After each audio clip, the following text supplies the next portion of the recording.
এই পর্যায়ে আমাদের মাঝে গুরুত্বপূর্ণ তাকরীর পেশ করবেন মোহাম্মদ সাফওয়ান বিন হারুন আল আজহারি। আমি মুহতারামকে ওনার আলোচনা পেশ করার জন্য অনুরোধ জানাচ্ছি।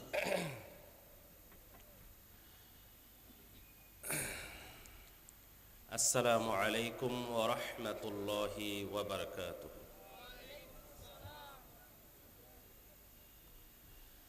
আলহামদুলিল্লাহ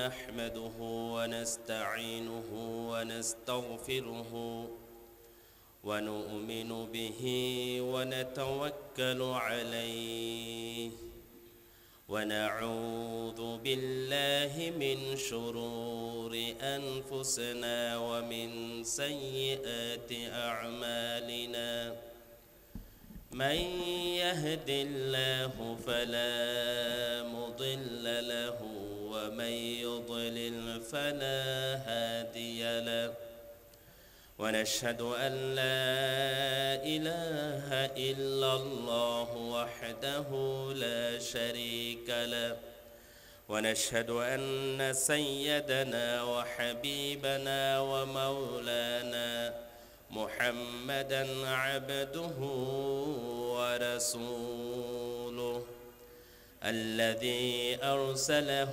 بالحق بشيرا ونذيرا وداعيا إلى الله بإذنه وسراجا منيرا فقد قال الله تعالى في القرآن المجيد وفرقانه القديم أعوذ بالله من الشيطان الرجيم بسم الله الرحمن الرحيم إن الله وملائكته يصلون على النبي يا أيها الذين آمنوا صلوا عليه وسلموا تسليما اللهم صل على سيدنا مولانا محمد আওয়াজ নাই মাওলানা মুহাম্মদ মহব্বতের সাথে পড়ুন না, একটু উচ্চ আওয়াজে। আল্লাহুম্মা সাল্লি আলা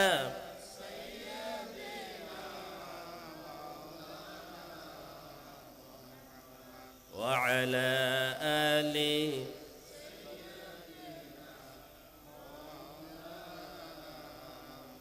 بلغ العلا بكماله كشف الدجى بجماله حسنت جميع خصاله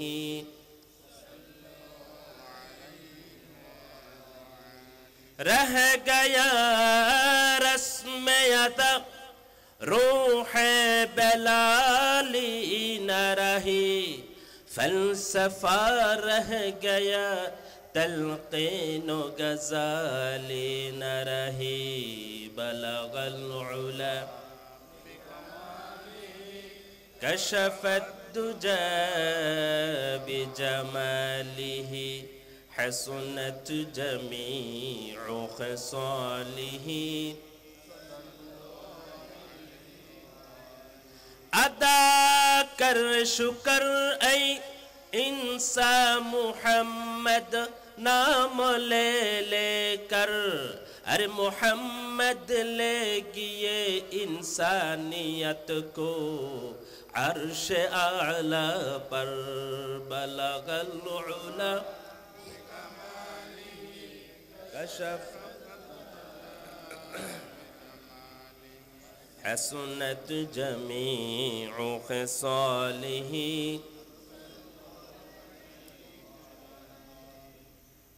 চট্টগ্রাম জেলার অন্তর্গত আন্দরকিল্লা দোকান কর্মচারী ইউনিয়ন এবং টেরিবাজার দর্জি শ্রমিক সমিতি বাংলাদেশ শ্রমিক কল্যাণ ফেডারেশনের অন্তর্ভুক্ত দুটি সংগঠন এর উদ্যোগে আয়োজিত আজকের বিশাল বর্ণাঢ্য নূরানি ইমানি সিরাতুন নবী সাল্লাল্লাহু আলাইহি ওয়াসাল্লাম মাহফিলের সম্মানিত সভাপতি বাংলাদেশ শ্রমিক কল্যাণ ফেডারেশন কোতোয়ালি থানার সম্মানিত সভাপতি প্রিয় ভাই জনাব মোহাম্মদ হামিদুল ইসলাম, আজকের মাহফিলের সম্মানিত প্রধান আকর্ষণ আন্দরকিল্লা শাহী জামে মসজিদের সম্মানিত খতিব আওলাদে রাসূল সাল্লাল্লাহু আলাইহি ওয়াসাল্লাম সৈয়দ মুহাম্মদ আনোয়ার হুসাইন তাহের জাবিরি আল মাদানী আতালাল্লাহু উমরু ফি হায়াতি। আজকের মাহফিলের প্রধান অতিথি হিসেবে উপস্থিত থাকার কথা রয়েছেন সাবেক এমপি, এদেশের গণমানুষের প্রিয় নেতা, বাংলাদেশ জামাত ইসলামী চট্টগ্রাম মহানগরীর সম্মানিত আমির জননেতা জনাব শাহজাহান চৌধুরী।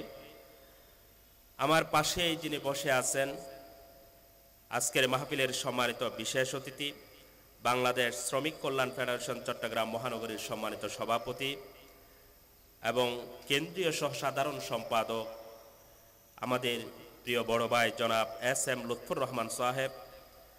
একটু আগে যিনি অত্যন্ত সারগর্ভ কোরআন হাদিসের আলোকে কথা বলেছেন আমার অত্যন্ত প্রিয় জনাব মোহাম্মদ আসাদুল্লাহ আদিল ভাই। এর আগে কথা বলেছেন জনাব এইচ.এম. তাওহীদুল ইসলাম সহ উপস্থিত উলামায়ে কেরাম, বিশেষ অতিথিবৃন্দ।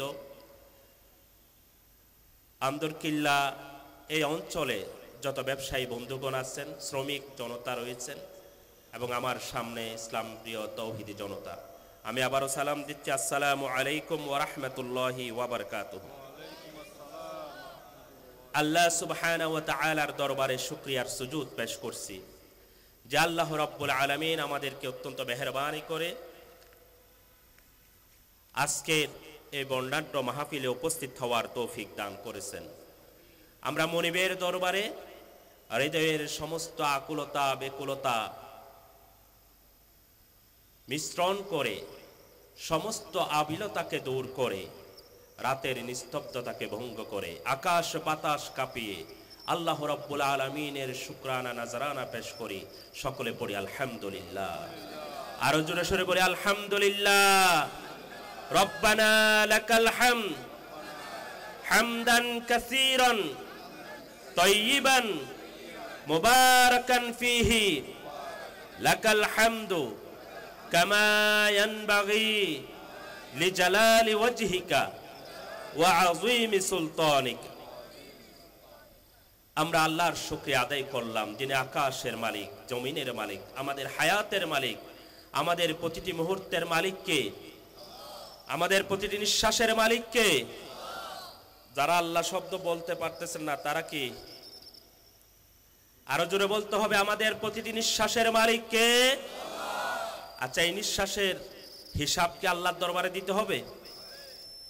যদি দিতে হয় তাহলে এমন ভাবে আমাদেরকে নিঃশ্বাসগুলো ফেলতে হবে, অর্থাৎ আমাদের অসংখ্য নিঃশ্বাস নিয়েই আমাদের জীবন, আমাদের জীবনের প্রতিটি মুহূর্ত এভাবে কাটাতে হবে যেভাবে কাটালে পরে আল্লাহর সামনে আমরা সাহসিকতার সাথে দাঁড়াতে পারবো।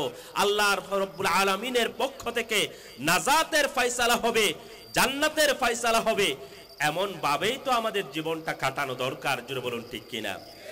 সুতরাং আন্দরকিল্লার শ্রমিক ভাইরা আজকের এই মাহফিলের ইন্তজাম করলো, এটা আমাদেরকে আল্লাহর নবীকে জানার, ইসলামকে জানার, জান্নাতের পথকে চেনার একটা সুযোগ সৃষ্টি করে দিয়েছে।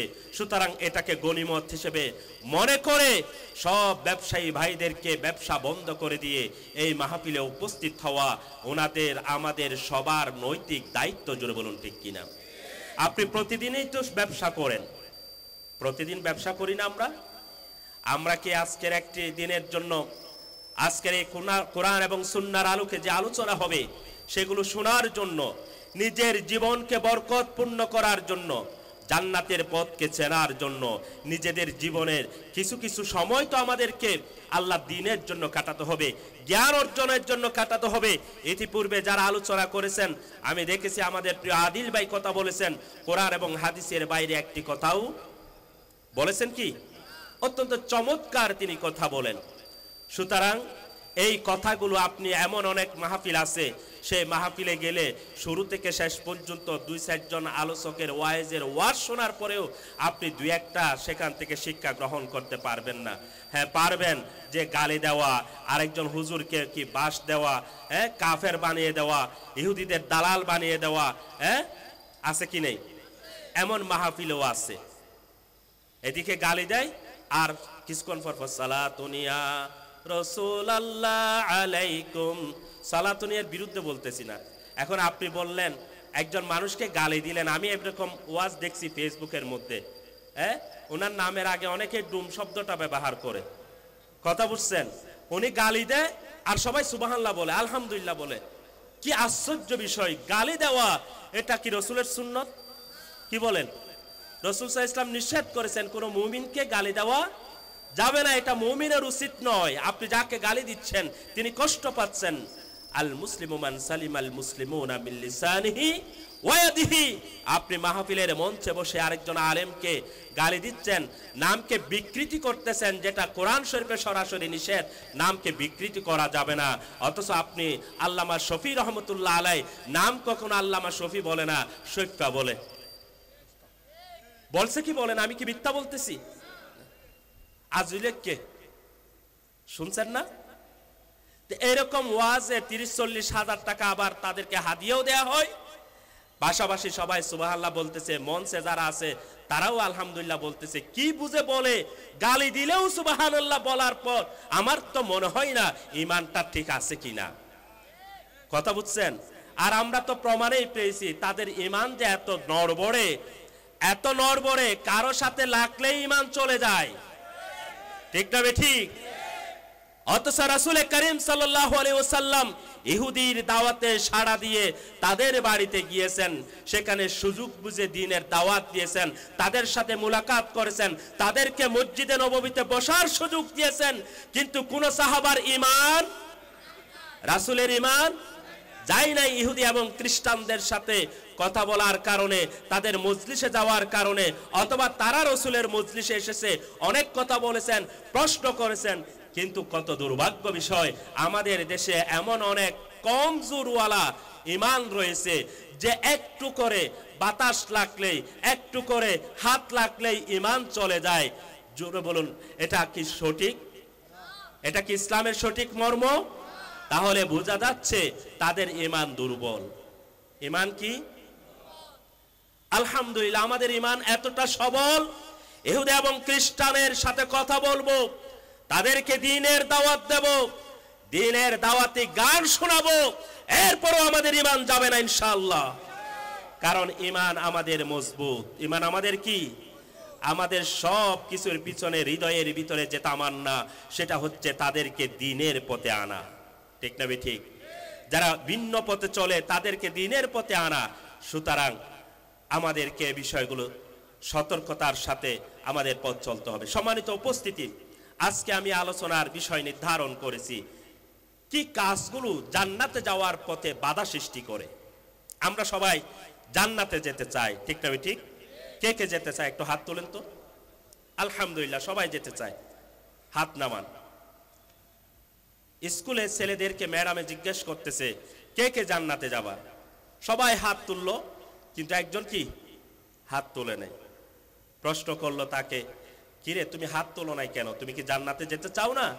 সে বলল যে আমার মা বলেছে স্কুলের ছুটি হলে বাড়িতে চলে যেতে, এদিক ওদিক কোথাও যেতে নিষেধ করেছে।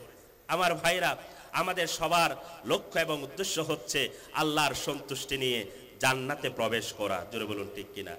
জান্নাতে যাওয়ার পথে বাধা সৃষ্টি করে এমন কিছু কর্ম রয়েছে, দু একটি কর্মের বিষয়ে আলোচনা করব। আল্লাহ যদি সুযোগ দেন এবং তৌফিক দান করেন, আপনারা যদি আমাকে সহযোগিতা করেন, আল্লাহ তৌফিক দান করেন, সকলে বলে আমিন। 1 নাম্বার, ঈমান না আনা। একজন মানুষের যদি ঈমান না থাকে ভিতরে, ওই যে ঈমান যদি হয় নড়বড়ে, এমন ইমান অনেকের আছে যাদের দাড়ি আছে, টুপি আছে, লম্বা জুব্বা গায়ে দেয়, আবার আল্লাহ রাব্বুল আলামিনের কাবা ঘর জিয়ারত করতে যায়, উমরা করতে যায়, হজ করতে যায়। কিন্তু আল্লাহ রাব্বুল আলামিন বলেন এমন অনেক সুন্দর তাদের চলাফেরা, তাদের সূরত, তাদের পোশাক আশাক, এমনকি মসজিদে নববীতে আল্লাহর নবীর পিছনে নামাজ পড়বে, কিন্তু তাদের ঈমান আছে নাকি? ওয়া মিনান নাস মান ইয়াকুলু আমান্না বিল্লাহি ওয়া বিল ইয়াউমিল আখির ওয়া মা হুম বিমুমিনিন। ও নবী, আপনার কাছে তারা এসে বলবে আমরা ঈমান এনেছি আল্লাহর উপরে, আখিরাতকে বিশ্বাস করি। এই কথা তারা বলে তাদের ঈমানকে প্রকাশ করতে চায়। আমি আল্লাহ রাব্বুল আলামিন তাদের প্রকৃত অবস্থা জানি। আমি আল্লাহ বলে দিচ্ছি ওয়া মা হুম বিমুমিনিন, তারা মুমিন নয়, তারা মুমিন নয়। সুতরাং এমন ঈমান আনতে হবে জান্নাতে যাওয়ার জন্য, যে ঈমান বুলেট আসবে, বোমা আসবে, ফাঁসি আসবে, নির্যাতন আসবে, জুলুম আসবে, কিন্তু ঈমান ছাড়া যাবে। হযরত বেলালের মতো শক্ত ঈমানদার হতে হবে। একটু করে কারো সাথে কোলাকুলি করলে ঈমান চলে যায়, এমন ঈমান দিয়ে জান্নাতে যাওয়া যাবে। হযরত বেলালের মতো ঈমান আনতে হবে। পাথর চাপা দেয়া হবে, ফাঁসির কাস্টে ঝুলানো হবে, এরপরে জবানে হাসি থাকবে, কালেমা থাকবে, জোরে বলুন ঠিক কিনা? এমন ঈমান যাদের নাই তারা জান্নাতে যেতে পারবে নাকি? পারবে না। এই জন্য সচ্চা ঈমান, খাঁটি ঈমান না আনা জান্নাতে যাওয়ার প্রথম বাধা। ঠিক না ঠিক? আল্লাহ রাব্বুল আলামিনের হাবিব বলেন লা ইয়াদখুলুল জান্নাতা ইল্লা মুমিন, মুমিন ছাড়া কেউ জান্নাতে প্রবেশ করতে পারবে না। সুতরাং আমাদেরকে প্রথম মুমিন হতে হবে। মুমিন ছাড়া কারো ইবাদত আল্লাহর দরবারে কবুল নাই। আপনি দাড়ি রেখেছেন কিন্তু ঈমান নাই, দাড়ির কোনো সওয়াব আছে নাকি? আপনি দান করেছেন, সাদকা দিয়েছেন, কিন্তু ঈমান নাই, তাহলে এই দানের কোনো সওয়াব আছে নাকি? জোরে বলেন না কথা। এই ঈমানের, এই দাড়ি, এই সাদকা, এই দানের কোনো মূল্য নাই। আপনার প্রথমে সর্বপ্রথম যে বিষয়টা দরকার সেটা হচ্ছে ঈমান থাকতে হবে। ঈমানের পরে যত আমল যুক্ত হবে, ধরেন ঈমানকে যদি এক ধরেন, এরপরে যত শূন্য, যত সংখ্যা আসবে সবটাই আপনার একটাকে শক্তিশালী করবে। ঠিক না ঠিক? আর যদি এক না থাকে, ঈমান না থাকা মানে শূন্য, এই শূন্য থাকলে কোনো কাজ হবে? কোনো কাজ হবে না। এই জন্য একটা আপনার থাকতে হবে, সেটার নাম হচ্ছে ঈমান। সেটার নাম কি? আমার ভাইরা, আল্লাহ রাব্বুল আলামিন সূরা আল বাইয়িনার 6 নম্বর আয়াতের মধ্যে ইরশাদ করেন ইন্নাল্লাযীনা কাফারু মিন আহলিল কিতাবি ওয়াল মুশরিকিনা ফি নারি জাহান্নাম খালিদিনা ফিহা উলাইকা হুম শাররুল বারিয়া। আল্লাহ রাব্বুল আলামিন বলেন নিশ্চয় যারা কুফরি করে, আহলে কিতাব যাদেরকে কিতাব দেয়া হলো, আল্লাহর পক্ষ থেকে বিধান দেয়া হলো, এরপরও যারা আল্লাহর কিতাবকে অস্বীকার করে, যথাযথ ঈমান আনলো না, এমন যারা কাফের, এমন যারা মুশরিক রয়েছে, ফি নারি জাহান্নামা খালিদিনা ফিহা, তারা জাহান্নামে চলে যাবে চিরস্থায়ীভাবে, তাদের বাঁচার কোনো পথ থাকবে না। উলাইকা হুম শাররুল বারিয়া, যাদের ঈমান নাই আল্লাহ বললেন তারাই হচ্ছে পৃথিবীর সবচেয়ে নিকৃষ্ট সৃষ্টি। জোরে বলুন নাউজুবিল্লাহ। আমরা কি আল্লাহর নিকৃষ্ট সৃষ্টি হতে চাই না উৎকৃষ্ট সৃষ্টি হতে চাই? কি বলেন? আল্লাহ রাব্বুল আলামিন বলেন আমি মানুষকে আশরাফুল মাখলুকাত হিসেবে সৃষ্টি করেছি, কিন্তু মানুষ যখন ঈমান আনবে তখন হবে আশরাফ। ঠিক না ঠিক? লাকাদ খালাকনাল ইনসানা ফি আহসানি তাকওয়িম, সুন্দর একটা দেহ দিয়ে, বডি দিয়ে আমি সৃষ্টি করলাম। এই মানুষগুলো তার আচরণের কারণে, সুম্মা কি এরপরের আয়াত কি? লাকাদ কানা লাকুম ফি লাকাদ খালাকনাল ইনসানা ফি আহসানি তাকওয়িম সুম্মা রাদাদনাহু আসফালা সাফিলিন। মানুষ তার চরিত্রের কারণে, ঈমানকে গ্রহণ না করার কারণে, তাদের নীতি নৈতিকতা হারিয়ে ফেলার কারণে সবচেয়ে নিকৃষ্ট প্রজাতিতে পরিণত হয়। বাল হুম আদল, আল্লাহ বলেন তারা তো পশুর মতো, পশুর চেয়েও নিকৃষ্ট। তাহলে ইতিহাসের বা এই পৃথিবীতে যারা বসবাস করে সমস্ত মানুষ কিন্তু আশরাফুল মাখলুকাত নয়। যারা আল্লাহর দ্বীনকে ভিতরে লালন করবে, ঈমানকে লালন করবে, যারা মুসলমান হবে, ঈমানদার হবে, শুধু তারাই উৎকৃষ্ট প্রাণী। জন্য বলুন ঠিক কিনা? উৎকৃষ্ট মানুষ। সুতরাং আমরা উৎকৃষ্ট মানুষ হতে চাই। আর ঈমানের সাথে আমলটার যদি সম্পৃক্ত না থাকে তাহলে এই ঈমান আল্লাহর দরবারে কবুল হবে নাকি? কিছু মানবো কিছু মানবো না, এরকম কি চলবে? আল্লাহর বিধান পরিপূর্ণভাবে গ্রহণ করার নাম হচ্ছে ঈমান। আপনি আল্লাহ রাব্বুল আলামিনের নামাজটা মেনে নেবেন, রোজা মানবেন, হজ মানবেন, যাকাত মানবেন, কিন্তু যখন বলা হয় দাওয়াত, না দাওয়াত এটা কি জিনিস? এটা তো কোনো একটা সংগঠনের নিজস্ব এজেন্ডা। যখন বলে একামতে দিন, বলে যে এটা অমুক সংগঠনের শব্দ। আকিমুদ্দিন আন আকিমুদ্দিন কোরআনে আছে কি নাই? আছে কি নাই? আমি দেখেছি অনেক আলেমরা পর্যন্ত একামতে দিন শব্দটা নিয়ে টিটকারি মারে। আমার ভাইরা, যে সমস্ত আলেমরা আকিমুদ্দিনকে অস্বীকার করে, আকিমুদ্দিনকে বিশ্বাস করে না, অথবা এটার বাস্তবায়ন চায় না, আল্লাহর রসুলের ভাষায় তারা মুনাফিক হিসেবে দুনিয়া থেকে চলে যাবে। জোরে বলুন ঠিক কিনা? কারণ আমার প্রতিটি নিঃশ্বাসের ভিতরে, আমার প্রতিটি নিঃশ্বাসের ভিতরে আল্লাহর দ্বীন আল্লাহর জমিনে কায়েম হোক, এই স্বপ্ন আমার থাকতে হবে। নিঃশ্বাসের ভিতরে আমার এই কল্পনা জল্পনা থাকতে হবে। যাদের হৃদয়ের ভিতরে, যাদের অন্তরের ভিতরে আল্লাহর দ্বীন আল্লাহর জমিনে কায়েম হোক, এটার স্বপ্ন থাকবে না। ওইরকম কোনো একটা মন যদি হৃদয়ের ভিতরে যদি না থাকে, আল্লাহর দ্বীন প্রতিষ্ঠিত হোক এরকম একটা চিন্তা যদি না থাকে, ওই অবস্থায় যদি সে মারা যায় তাহলে সে মুনাফিক অবস্থায় মারা যাবে। কে বলেছেন?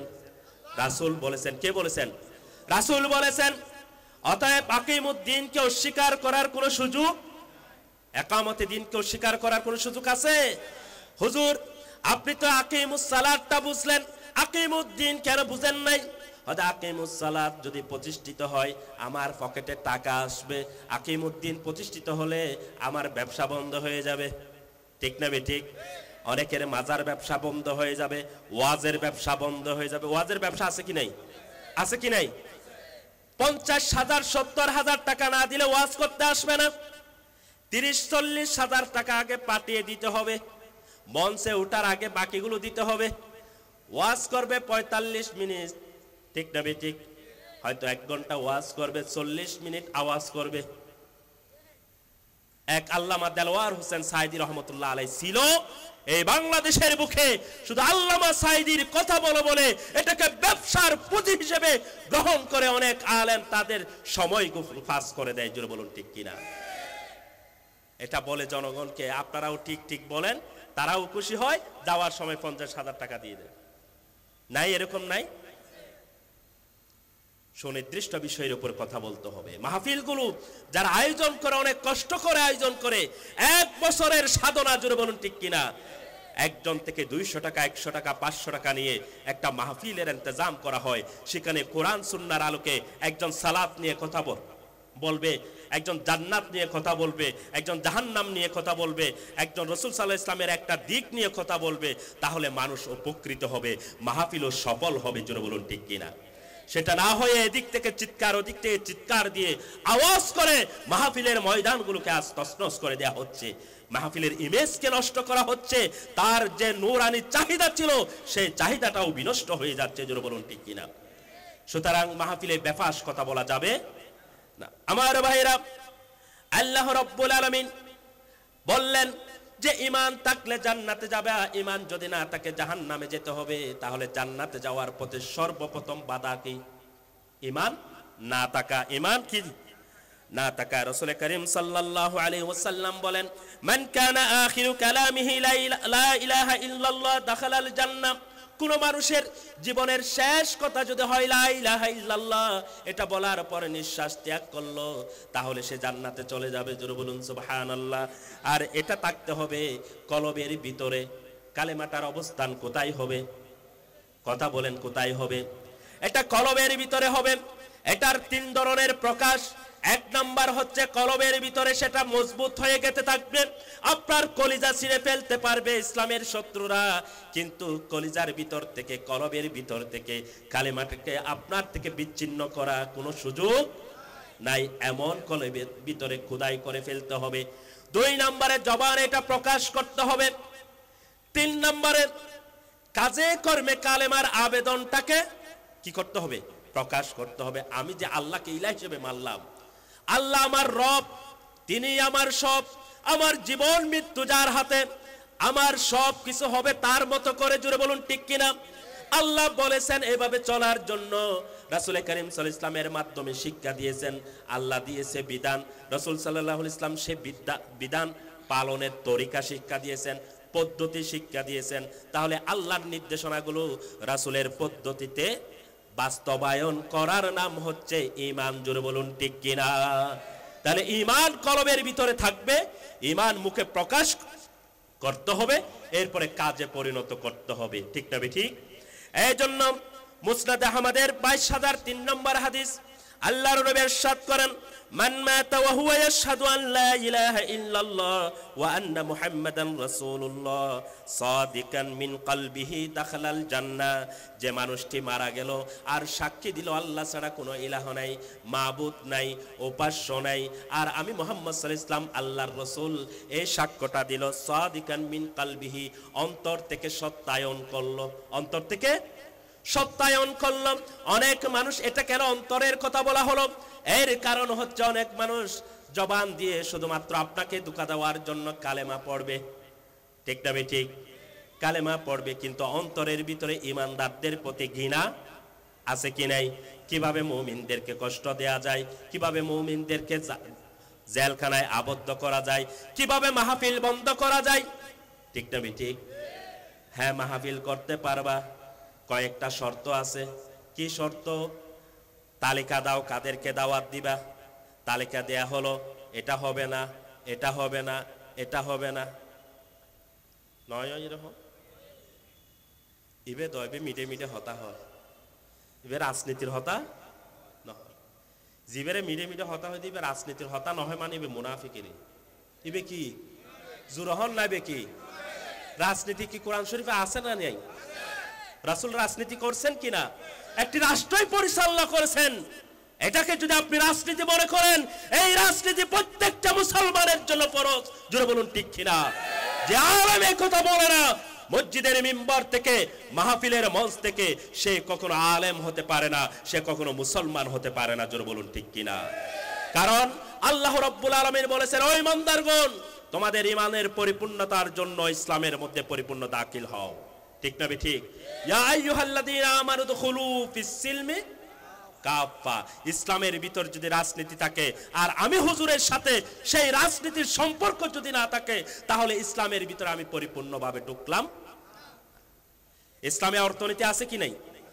ইসলামের সেই অর্থনীতি আমি গ্রহণ করলাম না, তার মানে আমি পরিপূর্ণভাবে দাখিল হই নাই। জোরে বলুন ঠিক কিনা? ইসলামের মধ্যে রাষ্ট্র পরিচালনার ব্যবস্থাপনা, আইন কানুন আছে কি নাই? সেটা যদি আমার জীবনে না থাকে বা বাস্তবায়নের স্বপ্ন না থাকে, তাহলে কি আপনি ইসলামের ভিতর পরিপূর্ণ প্রবেশ করছেন নাকি? এই জন্য আল্লাহ বলেন, সমাজের মধ্যে অনেক আলেম থাকবেন, সমাজের মধ্যে আব্দুল্লাহ ইবনে উবাইয়ের উত্তরসূরি থাকবেন, সমাজের মধ্যে মুনাফিকদের অনেক নেতা ফেতারা থাকবে, তারা দাড়ি থাকবে, টুপি থাকবে, তারা মেসওয়াক করবে, পাকড়িও বাঁধবে, মসজিদের ইমামও হবে, খতিবও হবে। ঠিক না ঠিক? কিন্তু তারা রাজনীতি বললে না, সুলকানি। আমাদের রাজনীতি কি? আমাদের রাজনীতি কি? আমাদের রাজনীতি হচ্ছে আল্লাহর জমিনে আল্লাহর হুকুমত প্রতিষ্ঠা করা। এটাই হচ্ছে আমাদের স্বপ্ন। জোরে বলুন ঠিক কিনা? কারণ এটা হলেই চুরি বন্ধ হবে, ডাকাতি বন্ধ হবে, সন্ত্রাস বন্ধ হবে, জেলা বন্ধ হবে, অশ্লীলতা বন্ধ হবে, অন্যায় বন্ধ হবে। জোরে বলুন ঠিক কিনা?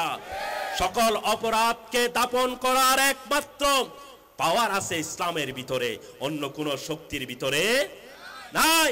আজকে আপনারা বলতেছেন উই ওয়ান্ট জাস্টিস, আমরা ন্যায় প্রতিষ্ঠা করতে চাই, আমরা ন্যায় চাই, আমরা অন্যায় চাই না। এটা না স্লোগান? বৈষম্য বিরোধী ছাত্রদের স্লোগান হচ্ছে উই ওয়ান্ট জাস্টিস। আপনি কি বলতে পারবেন সমাজতন্ত্র দিয়ে জাস্টিস প্রতিষ্ঠিত হবে? এই সমাজতন্ত্রকে পরীক্ষা করা শেষ হয়ে গেছে পৃথিবীর মানুষের। ঠিক না ঠিক? আমার ভাইরা, ফুজিবাদ দিয়ে শান্তি আসবে না, এটা পরীক্ষা হয়ে গেছে। ঠিক না ঠিক? সুতরাং শান্তি আসবে কোনটাতে? আল্লাহর নবী ১৫০০ বছর আগে এর চেয়েও কঠিন পরিস্থিতিতে দর্শন, রাহাজানি, হত্যা, মারামারি, খুন এমন একটি পরিবেশে ইসলাম কায়েম করে তিনি দেখিয়ে দিয়েছেন ইসলাম তথা কোরআনের বিধান দিয়েই মূলত শান্তি প্রতিষ্ঠা করা সম্ভব। জোরে বলুন ঠিক কিনা? অতএব একজন আলেম যদি এই কথাগুলো বলাটাকেই রাজনীতি মনে করে আর এটা থেকে দূরে থাকে, সে পরিপূর্ণভাবে কি ইসলামে প্রবেশ করলো নাকি? তো পরিপূর্ণভাবে ইসলামে প্রবেশ না করলে তার পিছনে নামাজ কেমনে হবে? হক কথা যদি মিম্বর থেকে বলা না হয়, আল্লাহর নবী বললেন সে তো বোবা শয়তান, শয়তানের পিছনে নামাজ জায়েজ নাই। সম্মানিত উপস্থিতি, আল্লাহর নবী তাই বললেন কলবের ভিতরেও ঈমান আছে কিনা দেখতে হবে, মুখের জবানে থাকতে হবে, আমলের ভিতর থাকতে হবে। এমন ঈমান যার ভিতরে আছে তার জন্যই জান্নাতের সুসংবাদ। জোরে বলুন ঠিক কিনা? আর যদি এই অন্তরের ভিতরে খোদাই করা যদি আপনার ঈমানটা না থাকে, আপনি যখন এই দলের কাছে যাবেন তখন তাদেরকে বললেন আমি তোমাদের দলের লোক, আবার পরিবেশ পরিস্থিতি যখন পাল্টে যায় দাড়ি টাড়ি শেভ করে ফেলবেন। কি বলেন? কঠিন পরিস্থিতি আসলে দাড়ি শেভ করবেন কে কে? হাত তোলেন তো। করা যাবে? আমাদের অনেক নেতারা করছে না? সময় যখন সুবাতাস, দাড়ি রাখছে, জুব্বা পড়ছে, ওমা বড় আল্লামা,